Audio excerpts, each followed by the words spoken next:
الحمدللہ رب العالمین والصلاة والسلام علی سید الانبیاء والمرسلین۔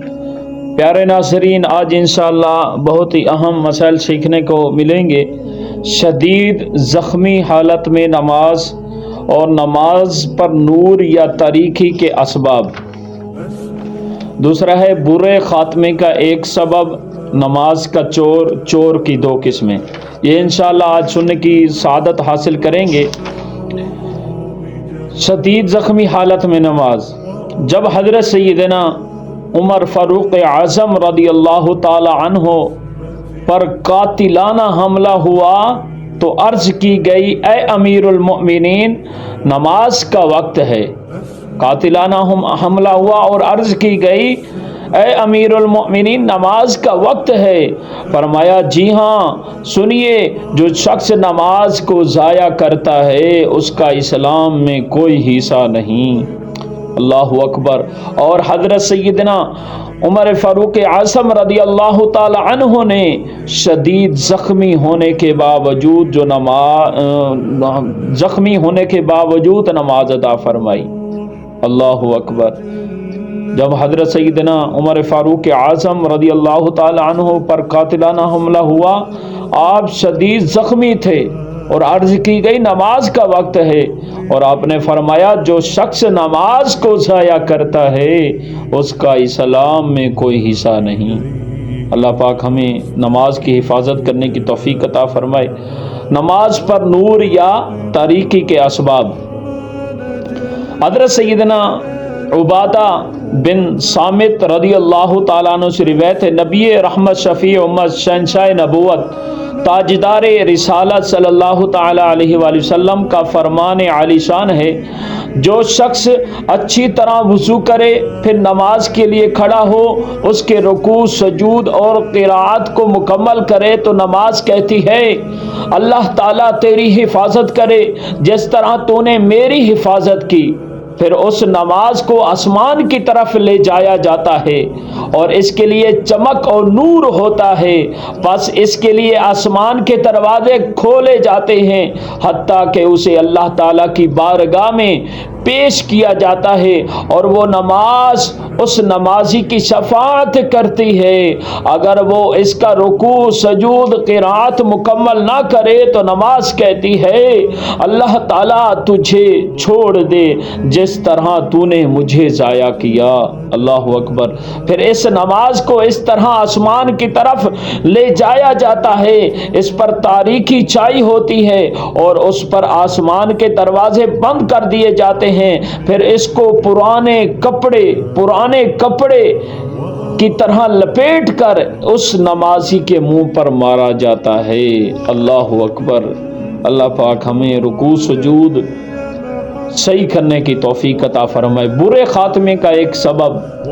حضرت سیدنا امام بخاری علیہ رحمہ فرماتے ہیں، حضرت سیدنا حذیفہ بن یمان رضی اللہ تعالی عنہ نے ایک شخص کو دیکھا جو نماز پڑھتے ہوئے رکوع اور سجود پورے ادا نہیں کرتا تھا، تو اس نے فرمایا، تم نے جو نماز پڑھی اگر اسی نماز کی حالت میں انتقال کر جاؤ تو حضرت سیدنا محمد مصطفیٰ صلی اللہ تعالی علیہ وآلہ وسلم کے طریقے پر تمہاری موت واقع نہیں ہوگی۔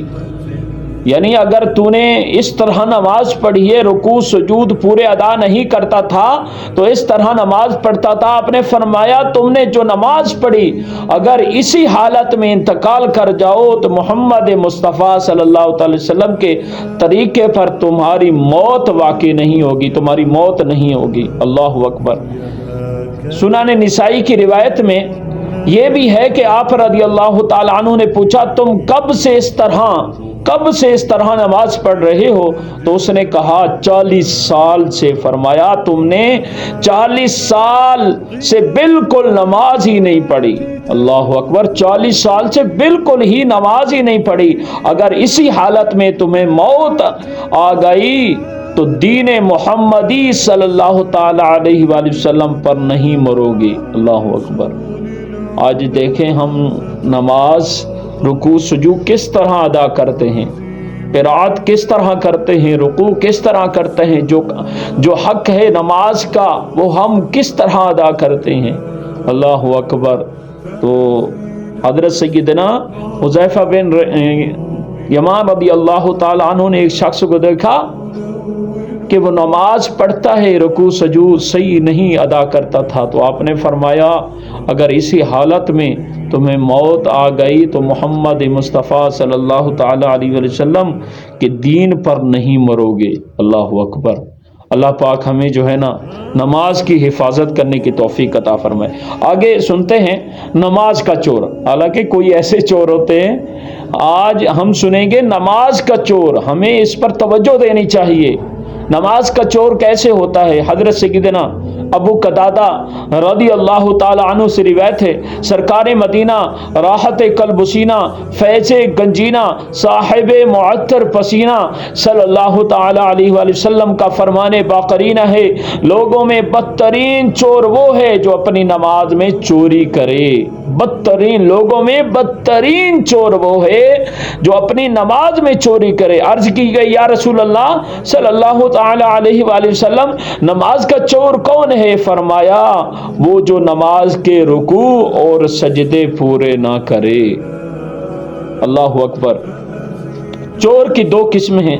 مفسر شہیر حکیم الامت حضرت مفتی احمد یار خان علیہ رحمہ اس حدیث پاک کے تحت فرماتے ہیں معلوم ہوا مال کے چور سے نماز کا چور بدتر ہے، بدترین ہے، کیونکہ مال کا چور اگر سزا بھی پاتا ہے تو کچھ نفع بھی اٹھا لیتا ہے، یعنی سزا پاتا ہے لیکن نفع بھی کچھ اٹھا لیتا ہے، مگر نماز کا چور سزا پوری پائے گا، اس کے لیے نفع کی کوئی صورت نہیں۔ اللہ اکبر۔ مال کا چور بندے کا حق مارتا ہے، جبکہ نماز کا چور اللہ عز و جل کا حق۔ یہ حالت ان کی ہے جو نماز کو ناقص پڑھتے ہیں، اس سے وہ لوگ درس عبرت حاصل کریں جو سرے سے نماز پڑھتے ہی نہیں ہیں، یعنی اس سے وہ لوگ درس عبرت حاصل کریں جو سرے سے نماز ہی نہیں پڑھتے، اور جو نماز پڑھتے ہیں رکوع سجود صحیح نہیں ادا کرتے۔ اللہ پاک ہمیں جو ہے نا صحیح ادا کرنے کی توفیق عطا فرمائے۔ پیارے ناظرین، اول تو لوگ نماز پڑھتے ہی نہیں ہیں، یعنی اول تو لوگ نماز پڑھتے ہی نہیں ہیں، اور جو پڑھتے ہیں ان کی اکثریت سنتیں سیکھنے کے جذبے کی کمی کے باعث آج کل صحیح طریقے سے نماز پڑھنے سے محروم رہتے ہیں۔ یہاں مختصر نماز پڑھنے کا طریقہ پیش کیا جاتا ہے، برائے مدینہ بہت زیادہ غور سے پڑھیے اور اپنے نمازوں کی اصلاح فرمائیے۔ یہ انشاءاللہ نماز کا طریقہ کل کی ویڈیو میں انشاءاللہ بیان کیا جائے گا۔ دعا ہے اللہ تبارک و تعالی ہمیں جو ہے نا اپنی نماز صحیح طریقے سے ادا کرنے کی توفیق عطا فرمائے۔ آمین بجاہ النبی الامین صلی اللہ تعالی علیہ وآلہ وسلم۔